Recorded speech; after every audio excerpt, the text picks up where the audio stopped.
husbandnya pergi, ia tetap setia melayani. Dan begitulah semestinya, bukan amanah kita pergi, istri menemani, atau kalau istri pergi, suaminya menemani, kalau perlu ditemani pun di suami. Baik, sebagaimana yang kita tahu bahwa tema firman Tuhan yang kita pelajari bersama bermula daripada semalam sampai pada siang hari ini adalah kuasa salib. Di sini ada berapa salib? Saya bertanya dengan ketua sidang tadi, adakah salib besar di luar? Sebenarnya saya hanya bertanya saja kalau ada. Dia cakap ada. Jadi saya nampak ada di sini. Sebenarnya saya mau tahu saja. Terima kasih. Jadi satu salib dia, kemudian dua di tengah-tengah kalau saya tidak silap salib juga kan? Tiga, empat. Selepas itu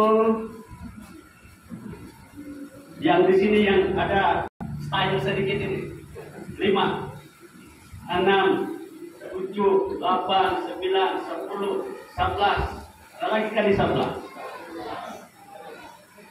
12. Jadi kita ada 12 salib yang ada di dalam gereja ini, belum termasuk mungkin yang pakai sinandar atau harus salib. Jadi bermakna salib ini adalah sinonim di dalam kehidupan kita sebagai orang Kristen.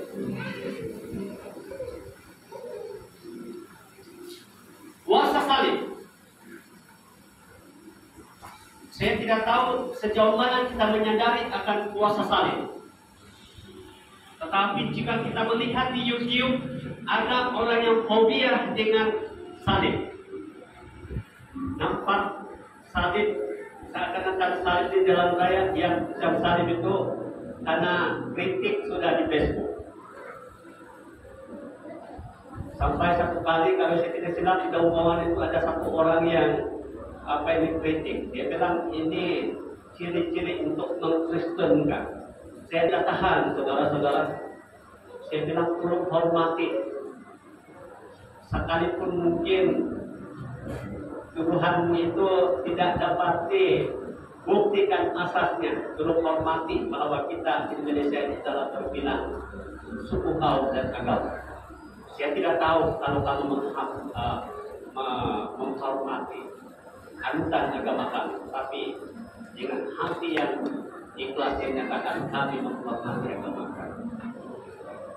Saudara-saudari, kalau kita melihat di YouTube juga ada yang mengatakan bahwa pada salib itu ada jin kafir. Saudara, saya tidak tahu sejauh mana kebenaran seperti itu. Tapi kalau kita merujuk di dalam Alkitab, mana ada jin kafir? Aisyah bagian jin kafir, jelo ini karena itu megang di solo, ada. Aisyah di dalam Alkitab Melayu dan dusun.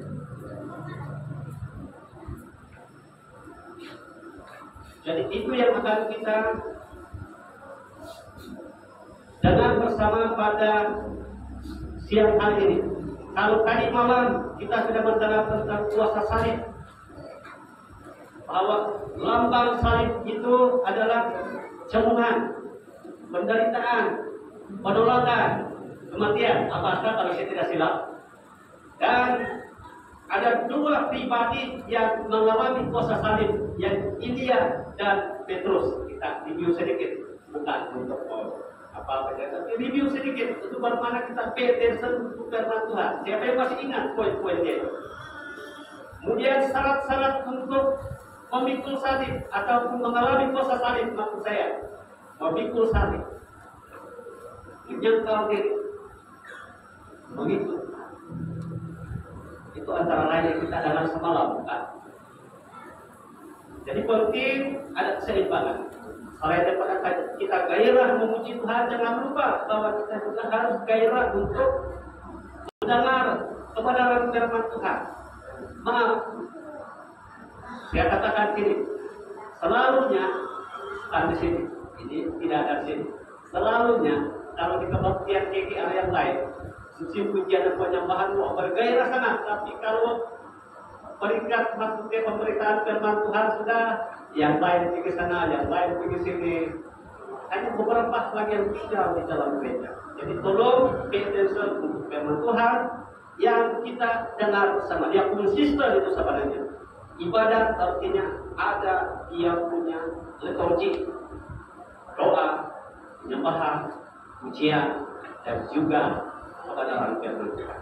Baiklah, tanpa membuang waktu, mari kita melihat kebenaran firman Tuhan, berbicara tentang salib. Mungkin ini saya boleh katakan sebagai kesinambungan daripada firman Tuhan yang kita dengar semalam. Pertama-tama mari kita baca di dalam khusus pasal yang kedua, ayat yang 13 sampai ayat yang ke-16. Berkata demikian, tetapi sekarang di dalam Kristus Yesus kami, yang dahulu jauh sudah menjadi dekat oleh darah Kristus. Karena Dia adalah damai sejahtera kita, yang telah mempersatukan kedua pihak dan yang telah merubuhkan tembok pemisah, yaitu perseteruan. Sebab dengan matinya sebagai manusia, Ia telah membatalkan hukum Taurat dengan segala perintah dan ketentuannya untuk menciptakan keduanya menjadi satu manusia baru di dalam dirinya, dan dengan itu mengadakan damai sejahtera, dan untuk memperdamaikan keduanya di dalam satu tubuh dengan Allah oleh salib, dengan melenyapkan perseteruan pada salib itu. Pembacaan yang kedua di dalam 1 Petrus pasal yang kedua ayat yang ke-23 sampai ayat yang ke-24. Ketika ia dicaci maki, ia tidak membalas dengan mencaci maki. Ketika ia menderita, ia tidak mengancam, tetapi ia menyerahkannya kepada Dia yang menghakimi dengan adil. Ia sendiri telah memikul dosa kita di dalam tubuhnya di kayu salib, supaya kita yang telah mati terhadap dosa hidup untuk kebenaran. Oleh bilur-bilurnya kamu telah sembuh. Pembacaan yang ketiga, pembacaan yang terakhir di dalam 1 Korintus pasal yang pertama ayat yang ke-18. Sebab pemberitaan tentang salib memang adalah kebutuhan bagi mereka yang akan binasa, tetapi bagi kita yang diselamatkan, pemberitaan itu adalah kekuatan Allah. Saudara-saudara yang dikasihi di dalam nama Tuhan Yesus Kristus, semalam kita sudah mendengar tentang pengertian atau lambang salib. Mari kita melangkah lebih jauh lagi tentang pengertian salib. Bila berbicara tentang salib, banyak pengertian yang kita dengar, dan itu sebenarnya adalah memang hipotik atau alkitabiah. Dari segi kata-kata, secara biasa salib atau apabila kita berbicara tentang kayu, dia adalah dua pala tersebut. Satu secara melintang, satu lagi adalah secara vertikal. Dua pala kayu dia dijadikan seperti campur.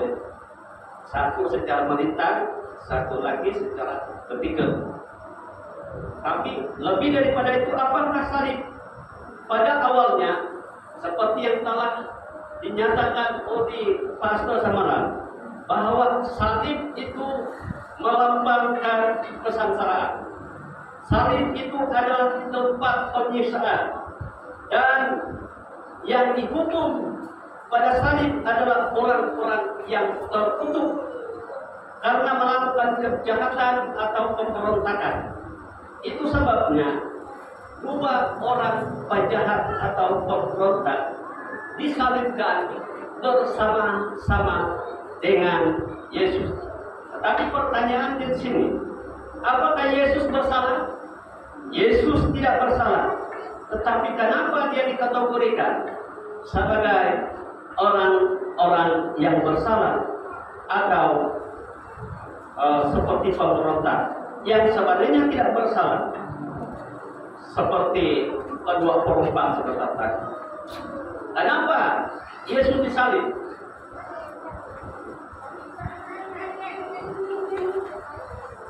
Terima kasih, kami berkata. Kenapa Yesus disalib? Sebab menurut orang-orang Yahudi, Yesus menghujat Allah. Ingat, pada waktu Pilatus mendengar kes Yesus itu, dia berkata bahwa saya tidak mendapati apa-apa kesalahan pada orang ini yang boleh dijatuhkan atau setimpal dengan hukuman mati. Saya tidak mendapat apa-apa bukti yang konkret. Tetapi apa kata mereka yang lain, terutama orang-orang Farisi, para imam dan tua-tua, beliau menghujat Allah. Kalau kita melihat di dalam perjanjian lama, salah satu hukum yang dipegang erat dan salah satu hukum yang ditentukan oleh Tuhan kepada bangsa Israel adalah memegang hukum Taurat dan jangan sekali-kali menghujat Allah. Kalau sekiranya menghujat Allah, maka itu boleh dikenakan hukuman mati. Jadi itulah yang mereka pegang pada waktu Yesus mengatakan bahwa dia sama kedudukannya dengan Bapa. Maka itulah alasan mereka untuk menjatuhkan hukuman mati kepada Yesus. Imam Kayafas yang merupakan imam besar pada waktu itu dikatakan, dia berkata begini, untuk apa lagi kita mencari bukti sedangkan terang-terang dia menghujat Allah, memang dia layak untuk dibunuh. Saudara-saudara yang dikasihi di dalam nama Tuhan Yesus, mereka malah karena saya katakan tadi Yesus menyamakan dirinya dengan Allah, dan bagi orang Yahudi perkara ini betul-betul mereka tidak terima. Ini tidak masuk akal karena ini adalah bertentangan dengan hukum Taurat seperti yang saya katakan tadi. Itu sebabnya mereka dengan sebulat suara untuk menyalibkan Yesus, dan malah mereka lebih rela untuk mengeluarkan Barabas yang bersalah, yang menjadi pemberontak, yang penjanaya, dan menyalibkan Yesus. Yang benar pula disalibkan, yang bersalah pula itu dikeluarkan. Saudara-saudara, inti cerita, Yesus disalib mencalang Paskah dan dia mati disalib. Pada hari yang ketiga, Yesus bangkit dan menampakkan diri kepada murid-muridnya, dan bersama dengan mereka ada beberapa orang yang lain. Dikatakan dalam Alkitab, kalau kita baca, ada dia menampakkan sekitar 500 orang. Selama 40 hari dia berada di muka bumi sebelum dia terangkat. Sejak itu, menurut keterangan, salib bukan lagi dipandang hina. Salib bukan lagi dipandang sebagai satu kutuk, tetapi dia dipandang sebagai lambang kasih. Dia dipandang sebagai pengorbanan. Dia dipandang sebagai kemenangan. Salib itu melambangkan Yesus sendiri, bukan berbicara tentang pala yang kita lihat di depan kita. Mari kita perhatikan. At least ada 3 poin yang kita dapat lihat sebagai yang kita pelajari tentang kuasa salib. Yang pertama, salib adalah jalan untuk kita diperdamaikan dengan Allah. Dalam pembacaan kita yang pertama sebentar tadi, ayat yang ke-16, dan untuk memperdamaikan keduanya, di dalam satu tubuh dengan Allah oleh salib, dengan melenyapkan perseteruan pada salib itu. Saudara-saudari yang dikasih di dalam nama Tuhan Yesus Kristus, menurut Roma 3:23, manusia telah jatuh di dalam dosa dan kehilangan kemuliaan Allah. Maka sejak itu manusia berdosa dan Allah tidak berkenan lagi kepada manusia. Allah jijik dengan manusia karena dosa. Allah tidak berkenan kepada manusia karena manusia sudah berdosa. Dia sudah kotor. Dia sudah kotor. Dia sudah kotor. Allah tidak berkenan lagi kepada manusia. Dan Allah menganggap bahwa manusia itu adalah sempurna. Oleh itu Allah dengan kasihnya masih ada pada manusia, sekalipun sebenarnya jijik dengan manusia, tapi Allah masih punya kasih. Dia menurunkan anaknya yang tunggal ke dunia menjadi manusia dan menebus kita. Dia mati menanggung dosa-dosa kita. Saudara-saudari yang dikasih di dalam nama Tuhan Yesus Kristus, kalau kita berbicara tentang bangsa Israel, dosa bangsa Israel itu dihapuskan dengan adanya persembahan ataupun korban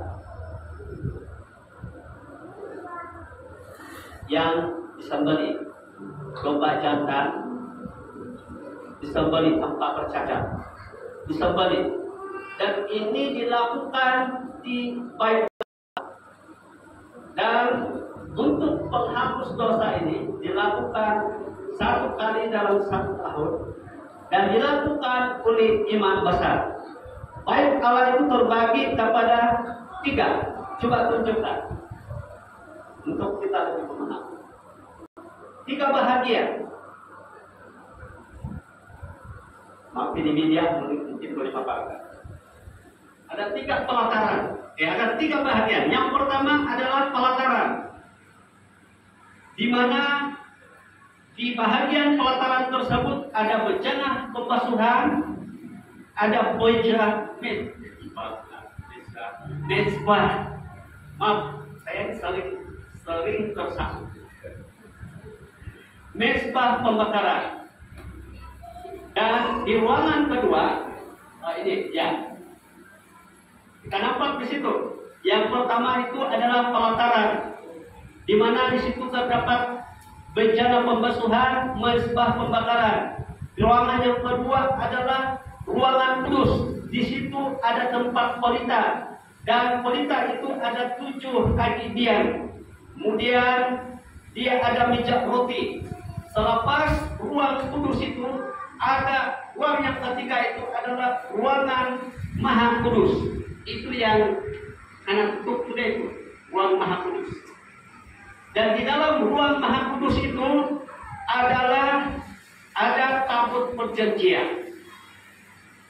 Tabut perjanjian tersebut, disitulah Allah akan turun untuk bersamanya. Saudara-saudari yang dikasihi di dalam nama Tuhan Yesus, 1 kali dalam 1 tahun imam besar akan membawa persembahan di tempat, masuk ke ruang Maha Kudus. Tetapi imam besar sekalipun mereka sebenarnya takut masuk di dalam ruang Maha Kudus. Kenapa? Karena ruang Maha Kudus itu adalah sangat kudus. Dan jika imam besar itu mempunyai noda, maka dia masuk pasti mati.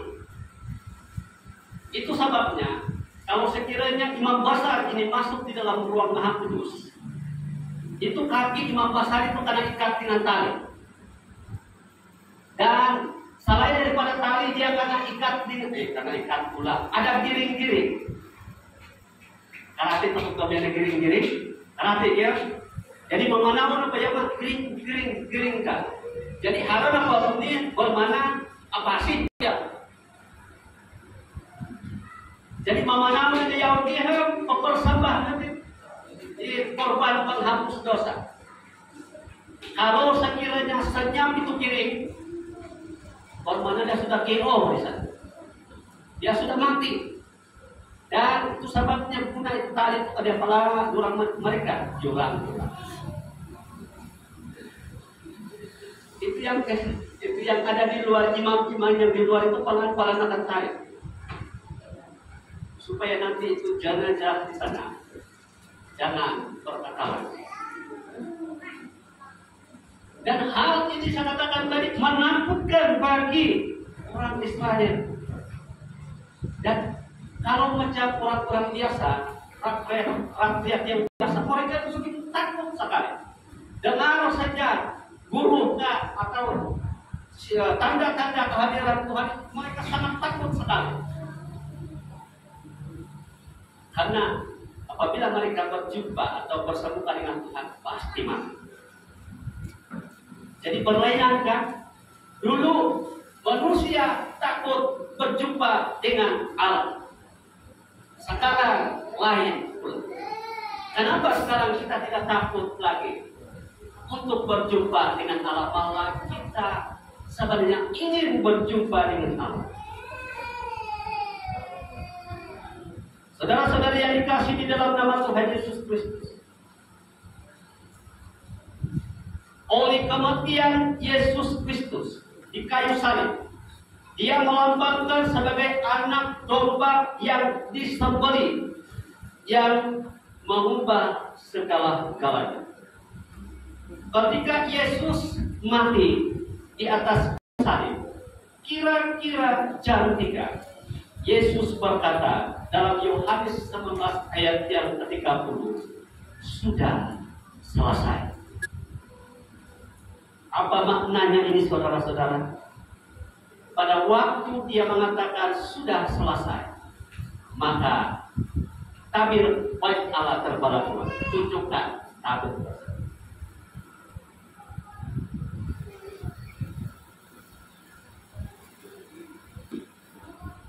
Ini yang tadi yang saya bilang itu yang kandungan di dalam bait Allah.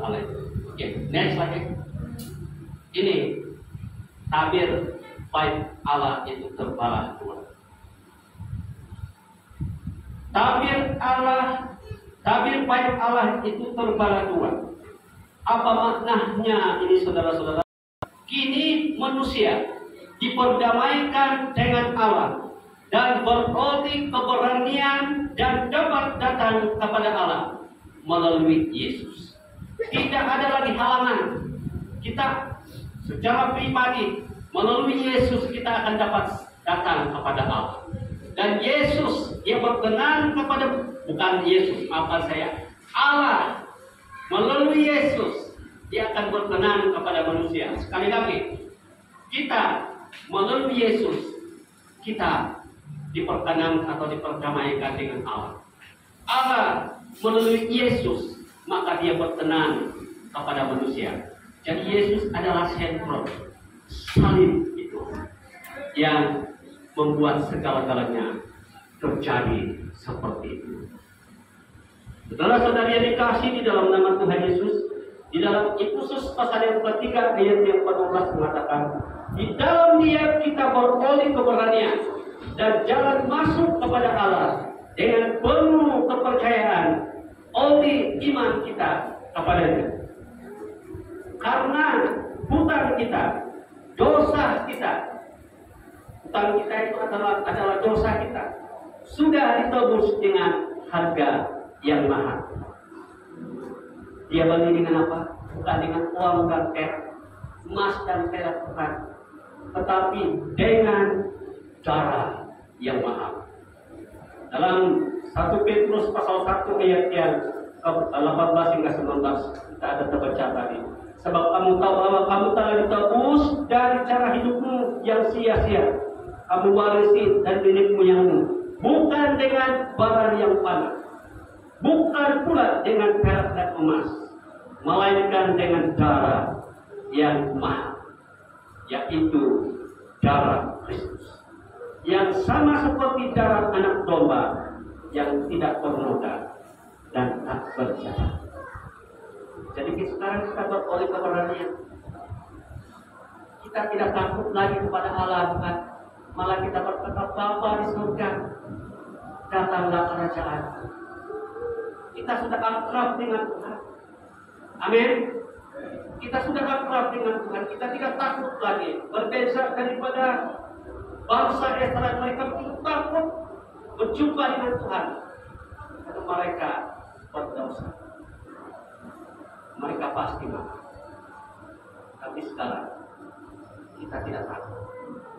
Karena di dalam Yesus, melalui salib itu, kita bertenang kepada Tuhan. Itu yang pertama. Yang kedua, poin yang kedua yang kita lihat daripada kuasa salib adalah menyelamatkan. Dalam pembacaan kita sebentar tadi, tapi saya akan baca di dalam 1 Petrus yang ke-4. Ia sendiri telah memikul dosa kita dalam tubuhnya di kayu salib, supaya kita yang telah mati terhadap dosa hidup untuk kebenaran. Oleh bilur-bilurnya kamu telah sembuh. Ini berbicara tentang keselamatan. Saudara-saudara yang dikasih di dalam nama Tuhan Yesus, salib adalah jambatan bagi kita untuk datang kepada Allah. Dia atau melalui salib tersebut adalah satu-satunya jalan. Semalam kita nampak pada waktu pastor memaparkan beberapa orang mengambil salib. Ada yang pakai salib yang kecil dan yang besar itu kan. Tapi salib yang kecil itu tidak mampu untuk sebagai jambatan di atas seberang, karena jurang itu besar. Gambaran seperti itulah salib itu sebenarnya, yang mana menjadi jambatan bagi kita di jurang dosa yang sebenarnya dari dulu itu terpisah dengan Allah, tapi sekarang itu adalah jalan keselamatan kepada Allah.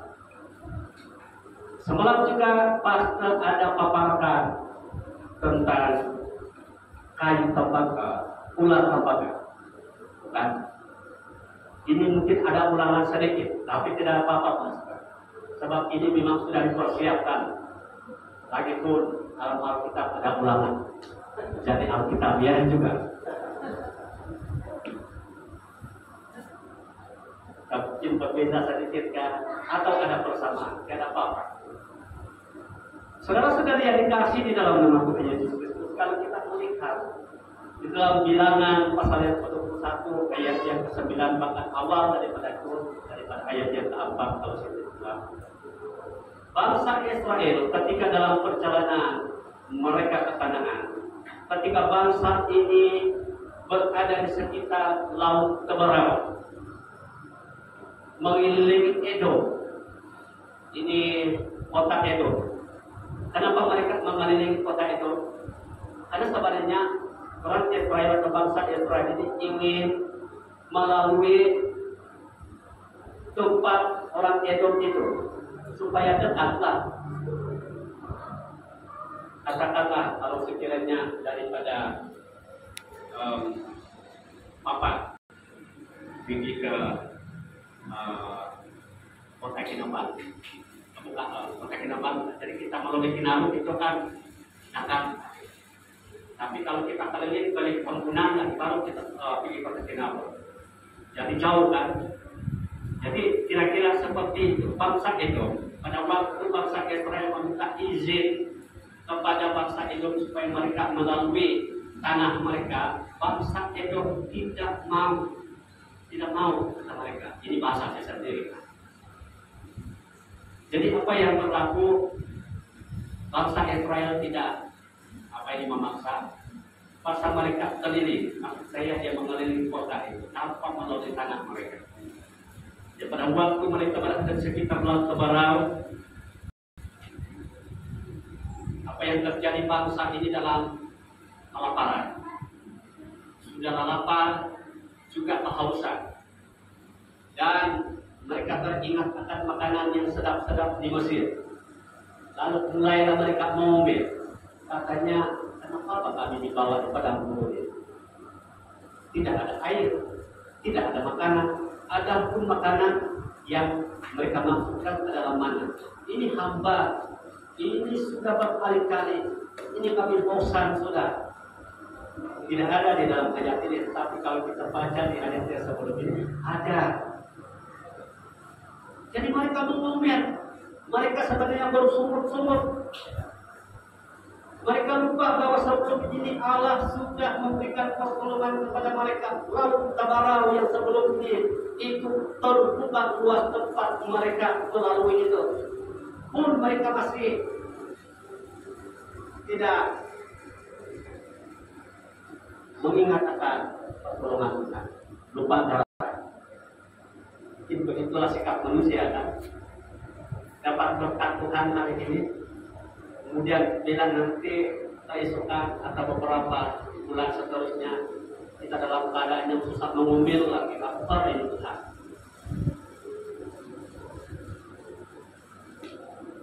Apa yang terjadi? Mereka mengomel. Jadi Tuhan telah memerintahkan ular tersebut untuk memangut orang-orang Israel ini, bangsa Israel ini. Apa yang terjadi apabila mereka dipanggul dengan ular? Banyak yang mati. Pasti ada baca beberapa orang yang mati itu satu hari.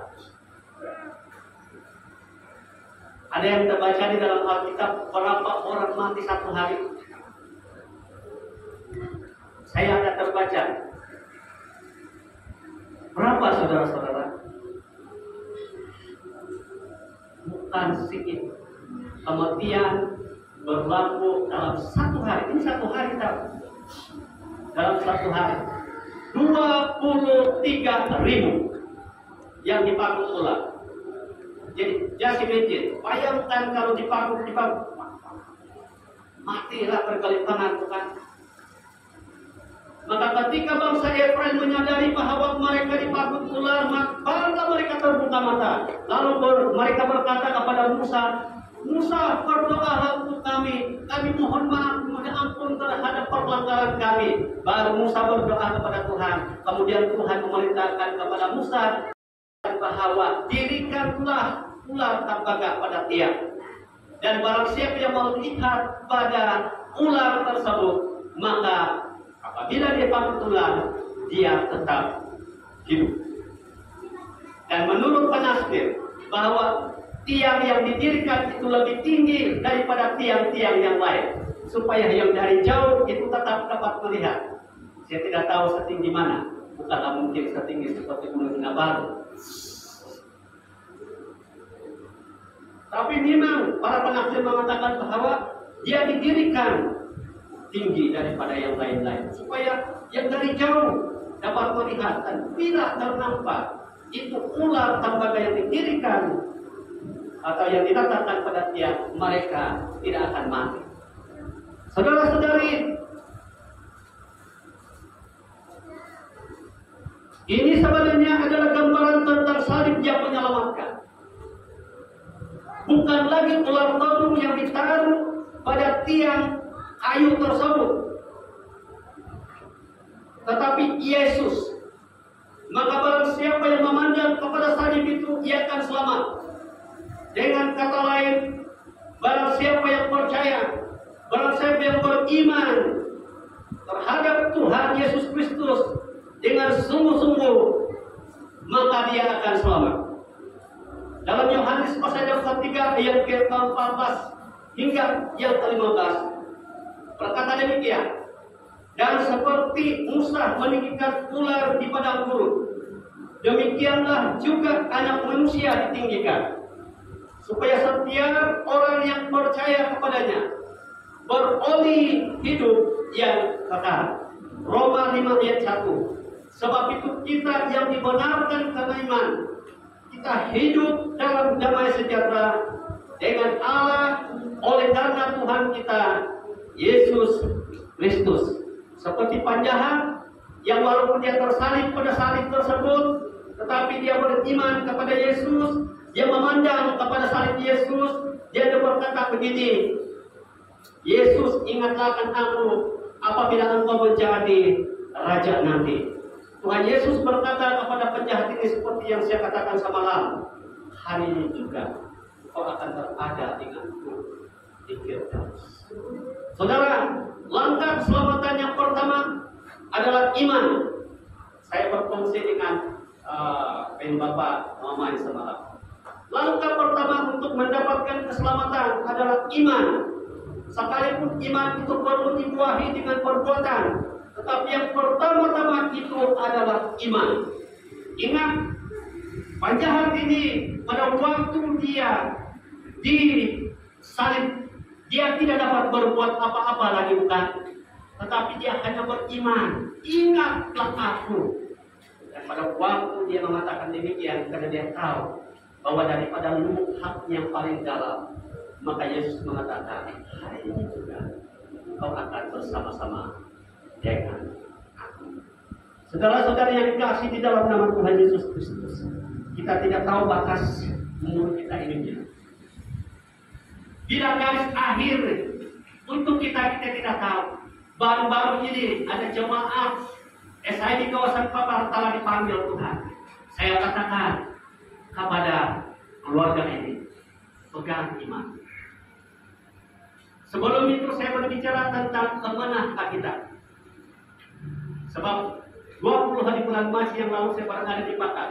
Saya berbicara tentang Lazarus dan orang kaya yang terpisah karena mereka mempunyai kepercayaan yang berbeda. Lazarus beriman, orang kaya tersebut itu tidak beriman. Lazarus diselamatkan, orang kaya tidak diselamatkan. Saudara-saudara yang dikasih di dalam nama Tuhan Yesus, iman. Mari beriman kepada Tuhan. Pada salib itu. Dan jangan juga mengatakan bahwa penentuan mengatakan iman saja. Saya tidak katakan demikian. Saya bilang langkah pertama adalah iman. Sesudah iman nanti baru akan dibuahi dengan perbuatan. Sebab tidak mungkin kita beriman hanya stagnan saja. Dia bersifat pasif, tetapi dia harus bersikap atau bersifat aktif. Gimana apabila kita sudah beriman dan memiliki Tuhan Yesus sebagai Tuhan dan Juru Selamat, pasti Roh Kudus yang bekerja di hati kita akan mendorong kita untuk berbuat sesuatu yang aktif bagi menunjukkan iman kita itu ada perbuatan. Jangan bilang kalau ada orang yang susah, kemudian diberkatilah dia. Katakan di kampung ini, diberkatilah dia. Tuhan akan memberikan kepada dia kesulitan. Kita beriman begitu, tapi apa tindakan? Diam saja, kita diam saja. At least kita akan kunjungi, kita doakan, kita bagi apa yang ada pada kita. Itu tindakan iman. Saudara-saudara yang dikasih di dalam nama Tuhan Yesus, salib menyelamatkan. Yang ketiga, salib adalah kekuatan dan kebenaran. Dalam pembacaan kita tadi, 1 Korintus 1 ayat yang ke-18, sebab pemberitaan tentang salib memang adalah kebutuhan bagi mereka yang akan binasa. Bagi yang tidak percaya kepada Tuhan, salib itu merupakan satu kebutuhan. Itu sebabnya timbul perkataan bahwa pada salib itu ada jin kafir. Karena itu merupakan kebutuhan bagi kita. Salib itu adalah kemenangan. Salib itu adalah kekuatan. Tetapi bagi kita yang diselamatkan, pemberitaan itu adalah kekuatan Allah. Pemberitaan tentang salib maksudnya. Salib adalah satu kekuatan Allah, dan oleh salib tersebut telah memenangkan kita daripada kutuk dosa. Saya sudah bukan. Cinta saya hidup.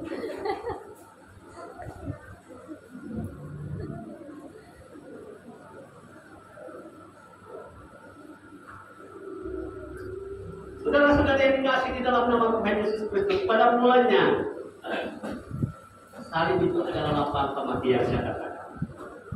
Ketika Tuhan Yesus mati di kayu salib, iblis bersorak-sorak. Musuh musuh orang Kristen itu bersorak-sorak, kita sudah menang, kita sudah menang. Tetapi sesudah 3 hari, Yesus bangkit dari kematian dan mengalahkan maut. Apa yang terjadi? Semua gempar, semua tercengang. Lalu imam-imam kepala pun yang melihat akan kubur yang kosong itu dipanggil menjadi penjaga. Benarkah tidak ada sudah mayatnya di sana? Ini kata-kata saya sendiri.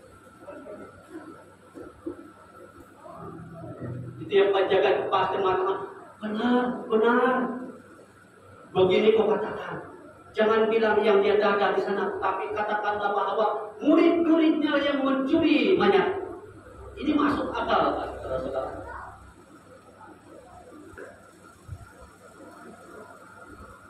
Sebelum ini bersorak-sorak, menang.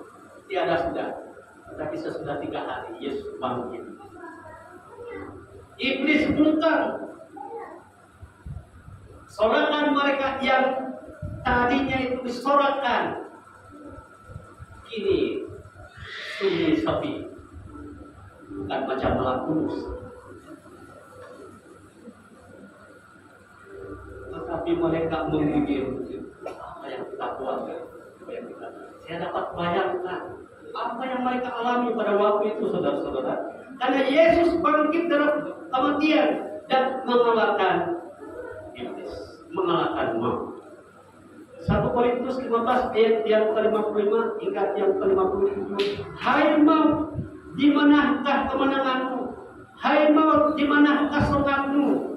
Sengat maut ialah dosa, tetapi syukur kepada Allah yang telah memberikan kepada kita kemenangan oleh Yesus Kristus Tuhan kita. Jadi saudara-saudara yang dikasihi di dalam nama Tuhan Yesus Kristus, salib itu adalah kekuatan dan kemenangan. Karena salib itu mengalahkan maut. Melalui salib Yesus mati, tetapi salib itulah justru sebagai saluran Allah untuk mencapai kemenangan melalui kebangkitan Tuhan kita Yesus Kristus. Amin.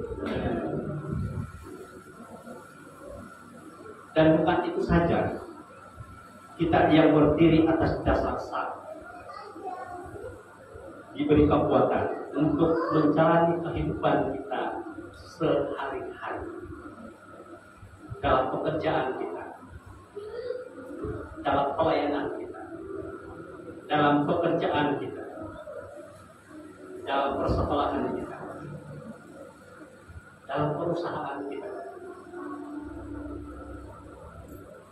Kita tidak perlu ada kalung salib yang besar-besar. Sekalipun itu tidak salah. Apa salahnya kalau anting yang besar-besar itu dipamerkan? Saya melihat saudara-saudara satu kali saya pergi mana saya lupa sudah. Saya melihat anting-anting yang besar itu, anting-anting yang besar itu salib. Waduh, ditahan juga berarti saya bilang. Apakah betul-betul dia ini orang yang asali atau menurut saya setia kepada Tuhan atau menunjukkan emasnya? Dalam hati saya bagaimana kalau lapor vaksin berdarah?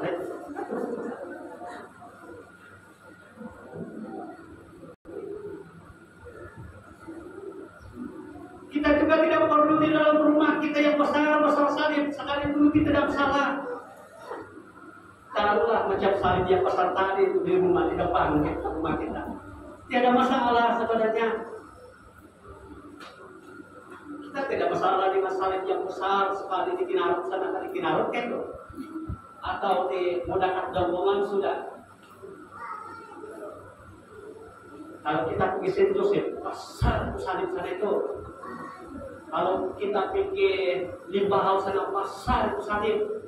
Tidak ada masalah. Saya kira itu adalah keputusan daripada gereja mereka bahwa memecahkan salib tersebut sebagai satu lambang Kristen. Amin. Jadi tolong jangan menjadi hakim dengan tidak apa kita yang kecil-kecil bukan bagaimana iman kita tidak besar. Salib kecil macam ini pun kalau iman kita besar kita dapat mengalahkan salib yang besar. Amin. Kalau sekiranya kita memiliki salib yang besar di dalam kehidupan ini, yaitu Yesus Kristus, apa persoalan kita, apa kesulitan kita, apa sesuatu yang menjadi persoalan, sengsaraan di dalam kehidupan ini, kita akan dapat atas. Ada kemenangan. Saudara-saudara yang dikasih di dalam nama Tuhan Yesus, sudah tentu di depan kita. Tidak selalunya salib itu enak. Ada kalanya seperti semalam yang kita dengar daripada pemberitaan yang dibawa oleh apakah bangsa Indonesia. Kadang juga salib itu merupakan penolakan. Kadang juga salib itu merupakan penderitaan. Kadang juga salib itu merupakan jauh. Saudara-saudari, kita tidak perlu risau. Ada yang penting bagi kita, salib adalah kemenangan. Haleluya. Jadi kesimpulannya saudara-saudara, salib itu berkuasa karena dapat menembus kita dan mendamaikan kita daripada Allah, kepada Allah maksud saya. Yang kedua, salib itu berkuasa karena menyelamatkan. Yang ketiga, salib itu memberi kekuatan dan kemenangan kepada kita. Amin. Mari kita berdoa.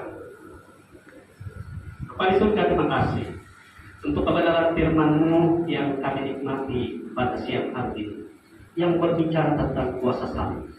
Kami bersyukur karena oleh kuasa salib kami diperdamaikan dengan Allah. Kami bersyukur karena oleh kuasa salib kami diselamatkan. Kami bersyukur ya Tuhan karena oleh kuasa salib kami memiliki kekuatan dan kemenangan. Terima kasih semuanya ini dikerjakan oleh Tuhan di dalam kehidupan kami. Terpujilah Tuhan. Haleluya. Biarlah jemaat yang mendengar, mereka dikuatkan dengan firman Tuhan ini, supaya salib ini merupakan lambang kehidupan di dalam kehidupan rohani mereka sehari-hari. Sekalipun ada kalanya salib ini tidak enak.